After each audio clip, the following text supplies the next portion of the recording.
dari segi penampilan fisik ya, sesudah menjadi istri Bung Karno itu Bu Fat Ya. itu tetap pakai kerudung. Dalam penampilan resmi itu pakai kerudung. Ya. Bahkan beberapa kali dalam acara resmi kenegaraan, misalnya peringatan Maulid atau Isra Mi'raj atau Nuzulul Quran, itu Bu Fatmawati yang membaca Quran. Kalau saja mengidentifikasi diri dengan Fatmawati, maka sebenarnya akan hilang itu gap antara PDIP dengan umat Islam. Ya. Sekarang orang sedikit-sedikit Wahabi, sedikit-sedikit. Bung Karno itu pengagum Wahabi.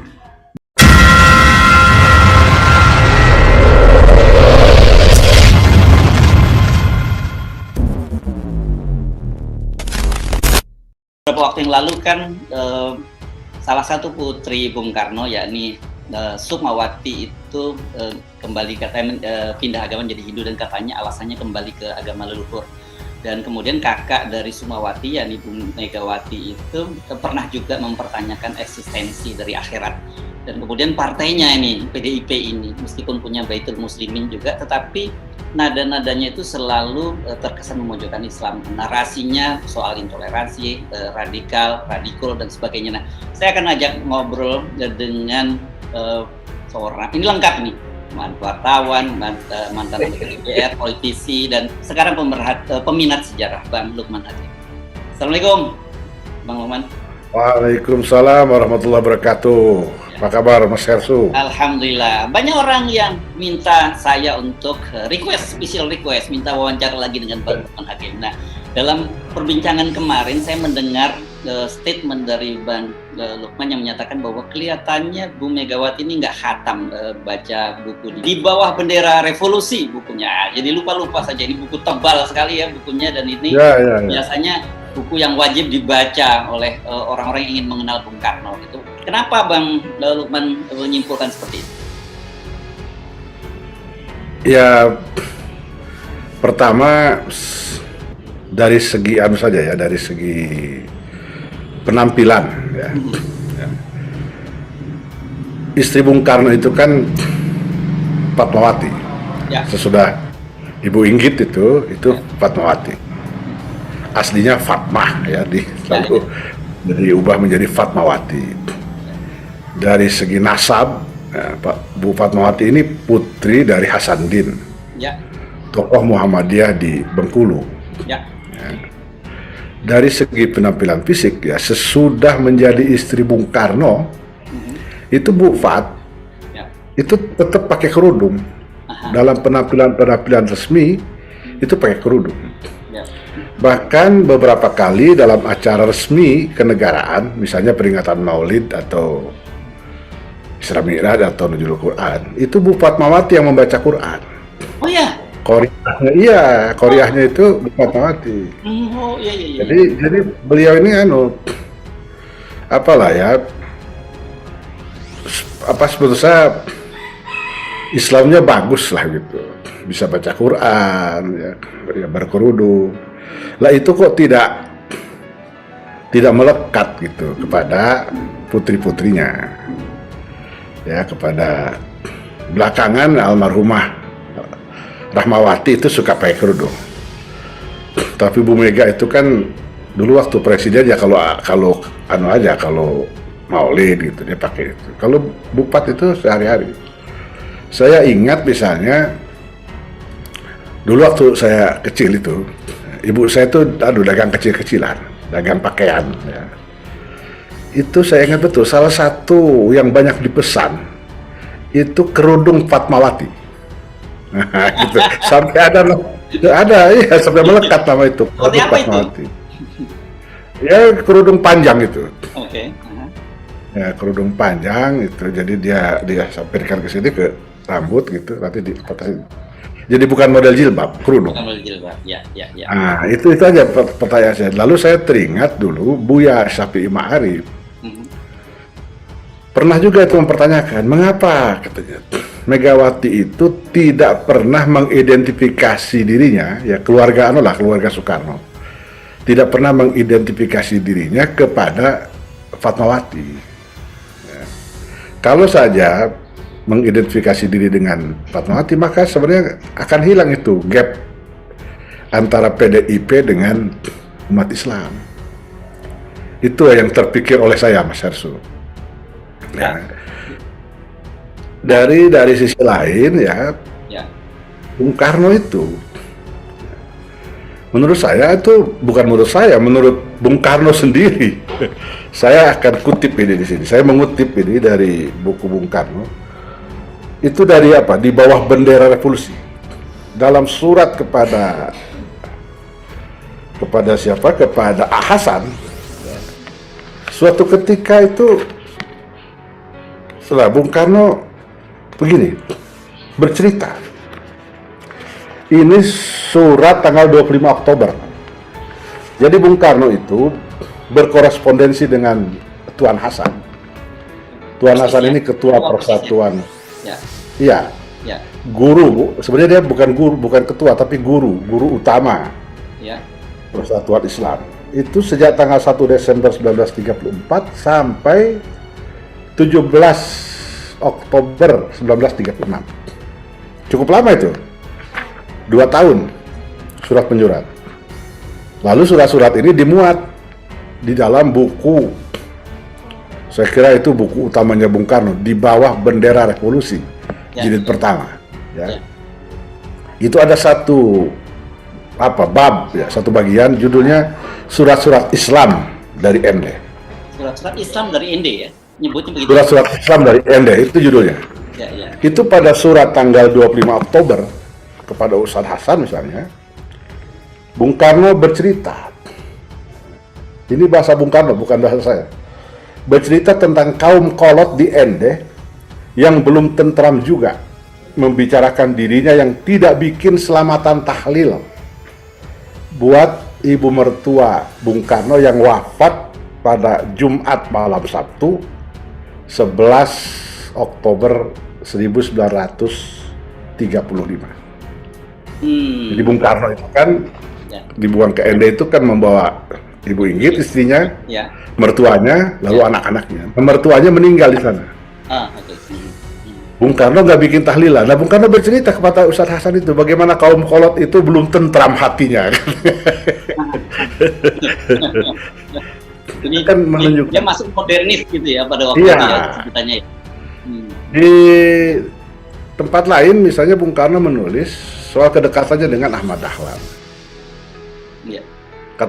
Kita tahu Bung Karno itu kan kosnya di rumah Haji Umar Said Cokroaminoto. Tokoh pergerakan Islam ini. Ya, tokoh pergerakan Islam itu bapak nasionalisme Indonesia itu. Jadi kata Bung Karno, sejak usia 15 tahun, saya sudah ngaji ke Kiai Dahlan itu, pendiri Muhammadiyah. Jadi kalau Kiai Dahlan ke Surabaya, itu pasti mampir ke rumah Pak Cokro. Nah itu kalau Pak Cokro ngobrol sama Kiai Dahlan, itu Bung Karno nguping. Nanti sudah itu, Kiai Dahlan bikin pengajian di Surabaya. Nguping ya, namanya nguping gitu ya. Nguping. Nanti Kiai Dahlan bikin pengajian di Surabaya. Nah itu istilah Bung Karno, saya ngintil. Jadi Bung Karno ngintil itu kemanapun Kiai Dahlan berceramah, dia ngintil.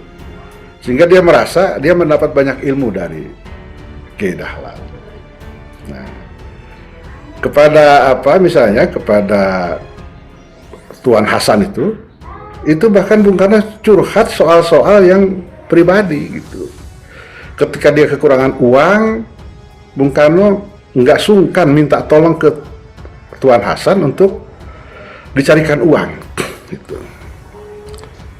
Lah ini kan persahabatan yang luar biasa gitu loh. Nah, tetapi saya mudah-mudahan saya salah ya. Sependek ingatan saya itu Bu Mega, tokoh-tokoh PDI itu agak kurang mengapresiasi ini. Gitu. Ya. Misalnya yang saya kutip juga di buku saya terbaru itu, dalam ketika membuka muktamar setengah abad Muhammadiyah tahun 62 barangkali, muktamar tahun 62, itu Bung Karno cerita bahwa Bung Karno itu sudah sejak tahun 38 resmi menjadi anggota Muhammadiyah. Tahun 38? tahun 38. Artinya ketika beliau dibuang ke Bengkulu, di Bengkulu itu kan untuk nyari apa, di kegiatan lah. Bung Karno ngajar di sekolah Muhammadiyah. Jadi guru sekolah di situ pula ketemu dengan Fatmawati. Jadi keluarga Bung Karno itu besar sekali anunya. Muhammadiyah itu besar sekali sahamnya terhadap keluarga Bung Karno. Kalau nggak dibuang ke Bengkulu, nggak ngajar di Muhammadiyah, nggak ketemu Fatmawati. Masih jatuh 38. Tapi kata Bung Karno, saya heran sudah saya jadi presiden nggak pernah ditagih iuran. Oh, sebagai warga Muhammadiyah itu memang ditarik ada iurannya ya? Iuran. Kan Muhammadiyah itu berbeda dengan yang lain, itu harus jelas. Kalau yang ngaku Muhammadiyah ditanya itu nomor anggotanya berapa? Ada nomor anggota, ada kartu anggota, gitu. Kalau saya misalnya ngaku-ngaku jadi Kahmi gitu, nggak ada ditanya nomor anggota. Siapa aja bisa ngaku, tapi Muhammadiyah nggak bisa. Gitu. Ada Bung Karno itu punya kartu anggota resmi. Nah itu menurut saya ini harus apalagi gitu loh, supaya riwayat ini kita ingatkan. Dan saya bukan nggak percaya Mas Herso, saya yakin Ibu Mega itu sudah khatam membaca di bawah bendera revolusi jilid 1 itu. Saya yakin itu. Ya dia pasti dia tahu. Nah, saya cuma ingin mengingatkan tahun 23 ini Persatuan Islam itu berusia 1 abad. Tahun 2023. Ya. Ini kan bagus sekali kalau keluarga Bung Karno itu menjalin silaturahim dengan Persatuan Islam. Ini menurut saya Bung Karno itu belajar Islam itu dari Ustaz Hasan. Satu. Yang kedua, saya ingin ingatkan juga bahwa yang menampung tulisan-tulisan Bung Karno yang mengkritik Islam itu antara lain koran Pedoman Masyarakat dan Panji Islam. Pedoman Masyarakat itu yang mengasuh itu 2 tokoh Masyumi, Hamka dan Yunan Nasution. Coba. Jadi polemik misalnya Bung Karno dengan Nasir, ya itu terjadi di situ. Nah, Pak Nasir itu bercerita, walaupun berbeda ya, dalam pikiran, terutama soal bagaimana memerdekakan Indonesia, ini kan soal saja, soal titik. Ya. Kalau Soekarno itu berangkat dari nasionalisme, Nasir dari Islam. Tapi kata Pak Nasir, ketika Soekarno pertama kali ditangkap oleh Belanda di penjara di Sukamiskin, kamilah orang pertama yang membesuk Bung Karno. Bawakan buku, bawakan makanan. Tuan Hasan juga begitu. Ke Endah itu bukan sekedar ngirim buku. Jadi Bung Karno kalau perlu buku, Bung, saya perlu buku ini. Oleh Tuan Hasan dikirim. Bukan hanya buku, tapi juga kacang mede itu. Kacang mede itu dikirim itu. Jadi ada satu surat Bung Karno, saya nggak kutip di sini. Itu ada ini. Jadi ada satu surat Bung Karno yang dia mulai dengan mengucapkan terima kasih karena Tuan Hasan sudah mengirimi Soekarno itu biji mede. Soekarno mengaku lantaran kiriman biji mede itu, ini kalimat Soekarno ini, saya punya mulut sendiri tidak berhenti mengunyah. Banyak banget dong ini kacang mede yang dikirim ini berarti. Jadi artinya itu kan persahabatannya sudah sangat pribadi. Nah, dan kalau kita ingatkan ya pada anak-anak generasi sekarang, jangan membayangkan kayak sekarang ngirim sesuatu itu bisa cepat gitu lewat titipan kilat atau lewat. Oh iya, kan lewat kapal laut itu bisa seminggu 2 minggu itu. Jadi betul-betul niat ya kalau ngirim ke seseorang seperti itu ya. Betul. Ya kan rugi kalau perjalanan 2 minggu masa cuma 1 on. Pasti itu pasti minimal bisa 5 kilo itu, karena kapal laut. Ya, dari Bandung ke ND itu sekarang NTB, NTT ya sekarang. Iya, NTT. Ya, jauh, sekarang aja pun jauh kalau kita jalan darat. Jauh. Ya. Betul. Lalu apa namanya, terhadap Natsir misalnya, Soekarno itu sudah dari awal sangat apresiatif. Ya. Ada paling sedikit ada 2 surat Natsir, surat Soekarno yang menyebut Natsir. Yang pertama misalnya Bung Karno memuji. Jadi dalam satu surat kata Bung Karno, "Tuan, sebaiknya persatuan Islam itu melahirkan mubalik-mubalik berkualitas seperti Natsir."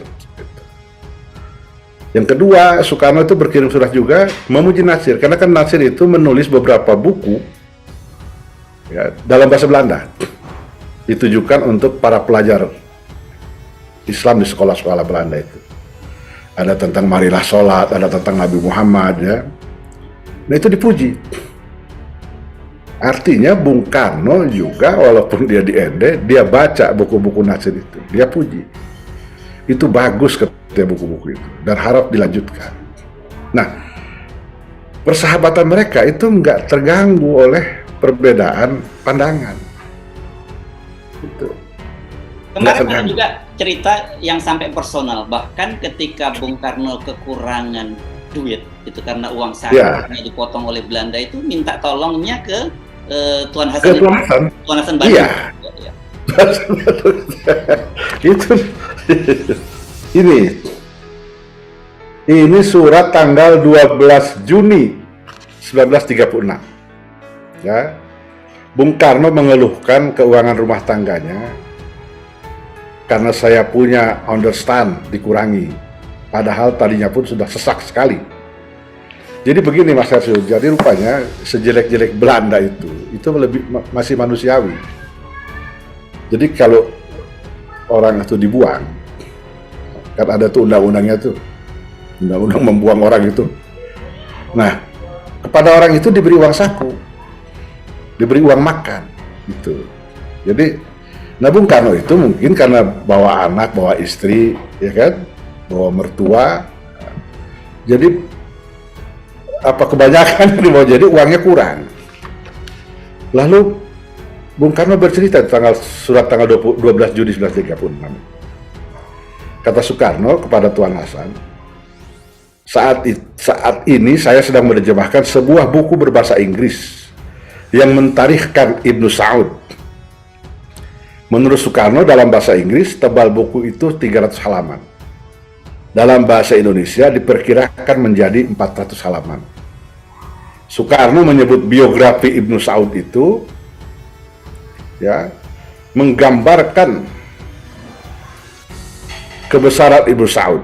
Ini biografi, kata Bung Karno, bukan main hebatnya. Menggambarkan kebesaran Ibnu Saud dan Wahabisme begitu rupa. Nah, ini Ibnu Saud pendiri kerajaan Arab Saudi ya, maksudnya ya? Ya, betul. Betul. Ya. Ini yang menarik. Dan mengobar-ngobarkan Wahabisme sebegitu rupa. Mengobar-ngobarkan elemen amal hingga banyak kaum tafakur dan kaum pengeramat Hussein CS akan kehilangan akal nanti sama sekali. Ini kan menunjukkan pandangan Bung Karno itu, ya. Sekarang orang sedikit-sedikit Wahabi, sedikit-sedikit. Bung Karno itu pengagum Wahabi. Dari surat ini kita lihat ini, ya kan, menggambarkan kebesaran Ibnu Saud dan Wahabisme. Ini kan pandangan positif Soekarno. Jadi saya kira perlu, bukan hanya seluruh anak bangsa saya kira perlu membaca lagi di bawah bendera revolusi ini.